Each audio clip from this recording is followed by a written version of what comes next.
Good morning, 5th grade. Today we're going to continue reading in our text, The Birch Bark House. Before we get started, we have a quick write. It says, do you have chores at home? What kind of chores do you do? How do you feel about doing the chores? Press pause to write down your answer and play when you're ready for the focus question. It says, how does the author describe the crows? What is the effect of her vivid descriptions and use of personification when describing these birds? Our vocabulary words today are feast, and that is a really large meal. Clever, that's when you are quick to understand or quick to get an idea. And then the last word is empathetic. That's your ability to show or understand and share feelings. You're putting yourself in someone else's shoes. You can understand how they feel. Go ahead and turn the page and open up to page 51 in your book. We're going to be using our CSPS strategy. So I'm going to start reading on page 51. And at the end of chapter 3, Omachias' father, Day, came home from one of his voyages. And so everyone is really excited that he's home, and that's where we're going to pick up on page 51. The world changed when Father was home. Everyone had to be more careful and orderly. When Mama and Grandma were in charge, there was a way to do things, of course, and yet there was room for mistakes. Mistakes were funny and could be fixed.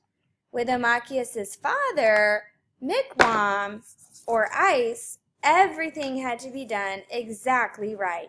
He was a commanding person, over 6 feet tall, and with shrewdness in his expression that impressed other men. Often he dressed himself quite handsomely, full turban, beaded velvet vest, calico shirt with fine red cloth, a bandolier bag, and earrings.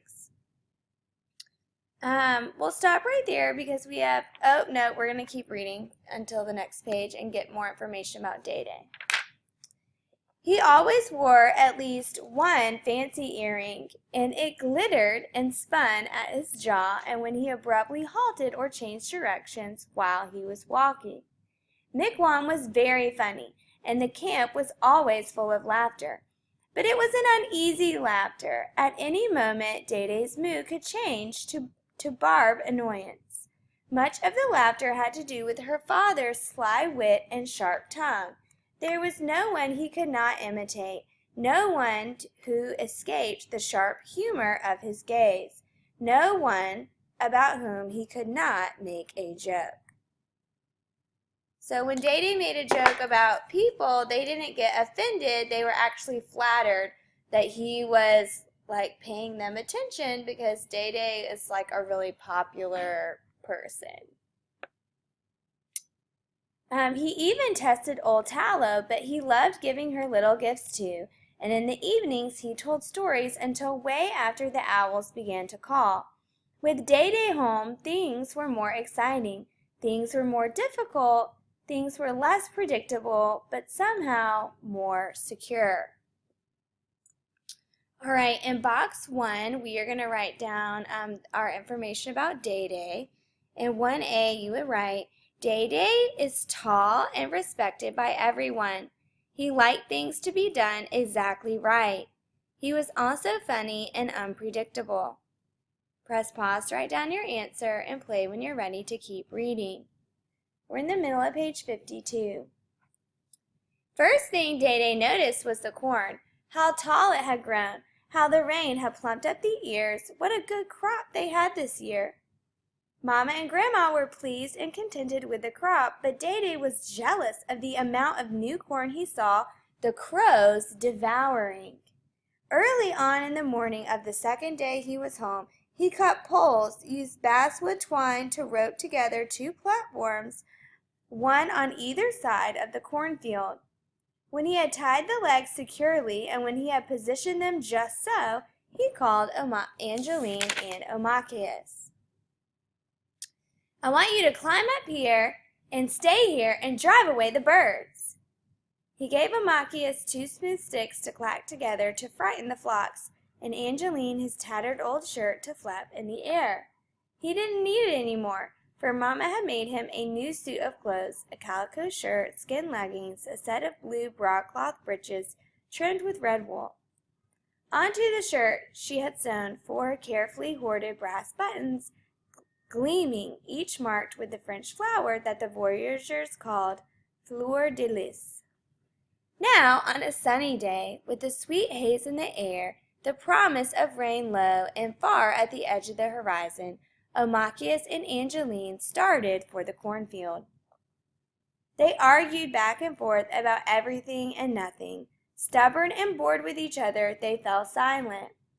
The garden place lay at the end of the short path through the woods, and on the way they walked without a sound, each lost in her thoughts.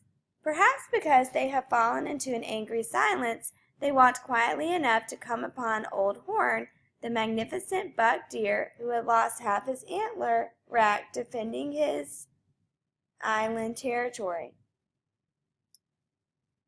He seemed to have damaged his head in some way so that only one of his antlers grew back properly. It was a beautiful antler, proud and pointed, but the other one was only a stump. We'll stop right there because we have information about Amachius and the setting. In box in 1B, to describe Amachius, we would say, Day told Amachius and Angeline to stand on the platform in the cornfield and drive away the birds. They argued for a while and then got bored. Press pause to write down your answer and play when you're ready for the setting. And for the setting, we would say in box 2A, Amachius and Angeline are on a platform in the cornfield on a sunny day. Press pause to write down your answer and play when you're ready for the quote. You'd write down this quote on page 54. Now on a sunny day with a sweet haze in the air and the promise of rain low and far at the edge of the horizon, Amachius and Angeline started for the cornfield. Press pause to write down your answer and play when you're ready to keep reading. All right, and so on page 55, Old Horn, he runs away, and they're like, why did he run away? And Angeline's like, he must have seen something we didn't, and it was actually, he had heard Day coming up behind them, and the girls got in trouble because they weren't actually doing their job yet. And so they get back up on the platform, and they start yelling at the birds to go away. But then they both get hungry. We're on page 56. What did you bring us to eat? Angeline had brought nothing. We could roast some corn, suggested Amachius from across the field. We could roast some crows, cried Angeline. How will we catch them? Shouted Amachius. I'll get Amachius's fishing net, Angeline answered. We'll throw it over them when they land. So far, not a single bird had eaten so much as a kernel of corn, because the 2 girls were making so much noise. But as Angeline left her stand to fetch the net from Grandma, a whirling cloud descended. And this is a cloud of crows.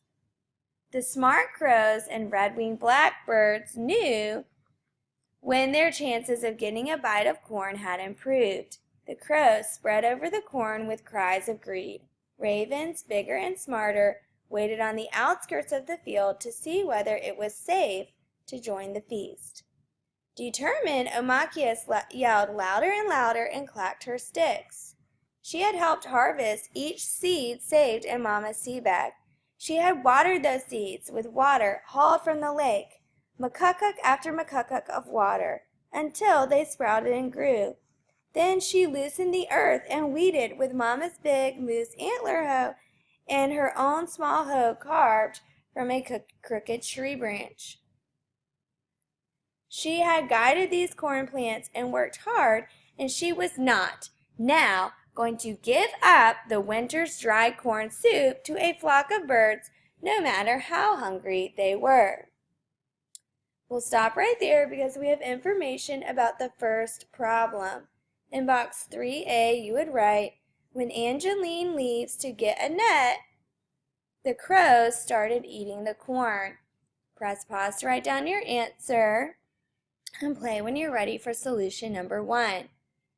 And we know that Omachias responds to this problem by being determined, and she starts yelling because she doesn't want the birds to get any of the corn. It says, again, the birds fell on the corn with starving cries. Again, Omachias ran down, screaming to drive them off. Day was right. The birds' eyes glittered greedily as they tore into each plump ear of corn and pecked at the juicy young kernels. Their cries were ferocious.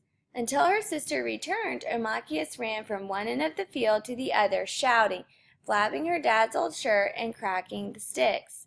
After a time, she was too tired to run fast, and her shout came out a croak as hoarse as the crows. And so in box 4A, we would say Omachias ran up and down the rows, screaming to scare the crows away. Press pause to write down your answer and play when you're ready to keep reading. We're in the middle of page 57. It says, Angeline returned with the net finally, and they tried to cast it over the birds. The net worked much better at catching fish. However wide and gracefully they tried to toss it, the net always fell clumsily. The birds saw it coming, darted off, and even seemed to laugh with taunting cries as they landed, eating noisily in another part of the field. We've got to trick them, Angeline said. Trick them how? Omachias panted. I've got an idea, said Angeline. We'll stop right there because we have information about the second problem. In box 3B, you would write, Angeline cannot catch the crows with the net. Press pause to write down your answer and play when you're ready to keep reading. We're at the bottom of page 57. They draped one of Grandma's nets carefully over the corn stalks to make a ceiling. Angeline stood behind the cornstalk room with the other net held wide, and Omachias ran to the other side of the field. When the birds landed before her, she slowly, unhurriedly, with no shouting and no sudden movements, walked toward her sister. The birds hopped before her and flew a short distance. They were not frightened enough to wheel high in the air. They continued toward the net and then slipped under the nets to forage, hopped further beneath toward Angeline until they finally ran into the wall of twines and flapped high into the ceiling of the net. In alarm, they panicked, tried to fly through the links Nokomis had woven and caught a foot, a wing, a tiny head. Even though she had hated them just an hour before, Omachias now felt badly about betraying them.